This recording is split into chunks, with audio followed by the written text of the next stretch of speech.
Okay, so I see the red light is on, and welcome to another episode of the In the Hot Seat podcast. And in this week's episode, I will be talking about ROH Death Before Dishonor, and also gonna actually combine some news topics, mainly to with WWE being TV-14, and as well Vince McMahon actually retiring and being able to not be in charge anymore, and talk about that. So I will get into the news topics first, mainly getting into with WWE going back to TV-14. And this one is very interesting to see that it hasn't really happened yet, so it looks like it's going to be a slow process, probably maybe a week before SummerSlam or probably shortly after. So there really isn't a set time when they're actually going to do that. I thought they were going to do it basically right away, so I never would have expected it to actually happen and actually see TV-14. They've been PG ever since 2008, around the Royal Rumble 2008, around that time. So that's how long we had the PG era for. So it'll be very interesting to see how they'll be able to do things. I feel like they'll sometimes be a little edgy, but I feel like it'll be mainly how AEW deals with things and Impact, since they've been TV-14 most recently, basically since the beginning for them. So they don't really, have to really like curse or anything like that. But I feel like things would be like turned up a little bit more, especially with the pro wrestling on that. So it would definitely be interesting to see where things go from there. Also, like I mentioned with the next news topic on Vince McMahon actually stepping down and retiring. It's very crazy, especially with the allegations that's been going on. I haven't been the biggest fan of Vince McMahon, the person, but what he's done for pro wrestling, he has done a lot, especially with WWE and everything.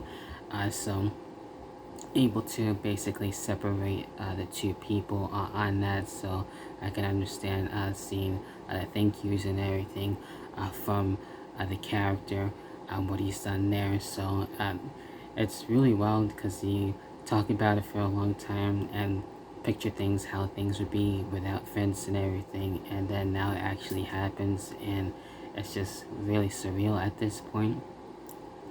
But having Triple H and Stephanie be in charge and everything, I feel like things will actually be similar to how NXT was first getting started and everything. I can see something similar like that for the main roster, and it's going to be really interesting to see the changes that have been basically not only dealt with then, having Triple H and Stephanie be in charge, but to see how they will slowly be able to change things around. So it's going to be really interesting, really exciting to see where things go from here. So a massive change on that for sure. So 2022 has been really crazy. So those are the two news topics that I do have. So what are your thoughts on WWE eventually being TV-14 and Vince McMahon actually retiring, and what do you see happening now that Vince isn't no longer in charge, and that means like not having the final say, all that stuff? He's just basically done from all of that. So I can actually see him at some point being in the Hall of Fame, probably next year, most likely. I'm pretty sure of that. So we'll see what happens with all of that. But that's it for the news side of things. Now let's get into with Ring of Honor, the return of Ring of Honor, and as well with Death Before Dishonor. So I'd like to actually get through on that, and a really enjoyable show on the 0 hour in itself, where we had Colt Cabana and as well Anthony Henry. We had JD Drake at his side, Colt Cabana actually getting the win there, and that was really awesome to see that. And then we had Cheeseburger and as well Eli Sam, and as well Ariya Daivari and Slim J on this one. Ariya Daivari and Slim J surprisingly getting the win. I didn't expect to see that happen, but it did. So an interesting pairing for that team there. And then we get into with Brian Cage and as well the Gates of Agony, which I'm really liking as a team, with the returning of Prince Nana on that, which is really cool there, working with them. And then we had the opposing team, Blake Christian, Tony Deppen, and as well Alex Zane on that. And I'm happy Brian Cage and as well the Gates of Agony getting the win, which is dope to see that. And then we had Allison Kay and Willow Nightingale, and that one was a tough one for me since I love both women on this one, but I'm happy Willow was able to get her win, so definitely makes sense, and I'm glad we're seeing her a lot more often, and especially on Ring of Honor. Then we get into the main show, a lot more happening there, where we had the world title kicking things off, Jonathan Gresham and Claudio Cascadoli and everything. A really fun back and forth match. Could have went basically either or, but Claudio, yes, Claudio, and it is real life. I still can't believe it. Actually getting the world title, well deserved. It's been a long time coming, and I'm happy for him. So he definitely deserves being world champion. So I'm curious to see who will be facing him and everything. And if you want to put it this way, the Blackpool Combat Club basically getting in a way all the gold at this point. So they're definitely loving that for sure. And then we get into the Righteousness, one of my favorite teams / stables are going right now, especially for Ring of Honor. Dealing with Dalton Castle and the boys on this one. This one was a toss-up for me, but for the ROH 6-man tag team titles, and Dalton Castle and the boys getting the tag team titles, which is really cool. I'm happy about that, and curious to see what's going to be happening next there. And then we get into the Pure Championship match. Wheeler Yuta and as well Daniel Garcia are really showing their frustrations on this one. Basically doing everything that they can to stop one another and everything, and seeing how personal it really got. But Wheeler Yuta actually being able to keep the Pure Championship, which is fine there, and I'm sure this feud will definitely continue. Then we get into brother versus brother, Roosh and as well Dragon Lee. Of course, Roosh actually dealing with Jose, the assistant on this one.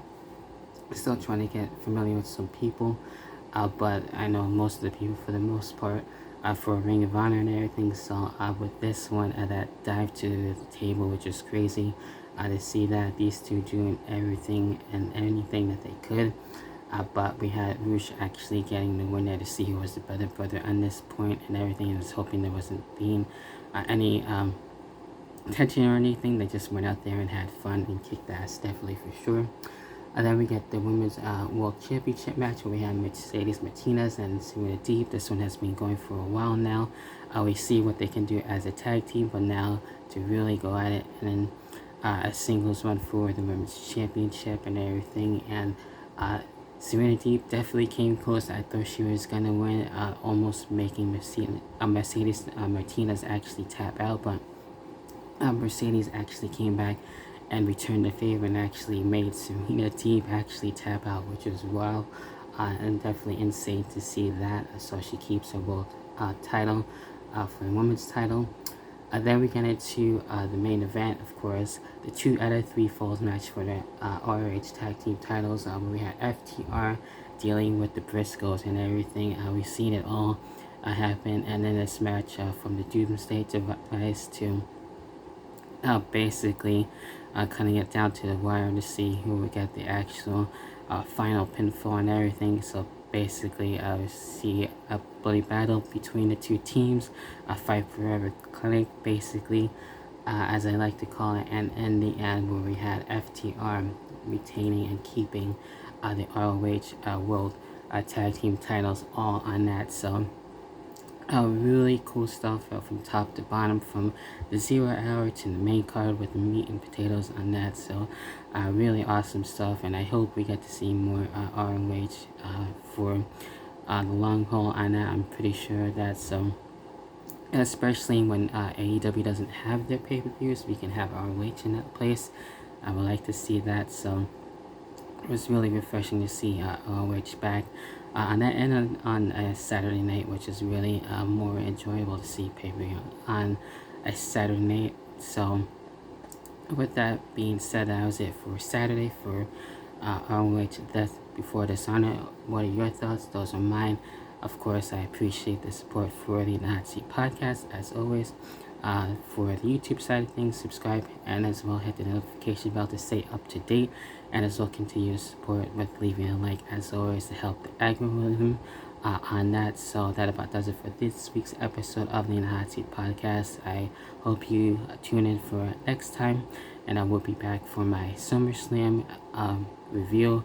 I might try and do a watch along for that, and as well for Clash at the Castle, but we'll see what happens with that. Until then, I'll catch you guys next time. See you then.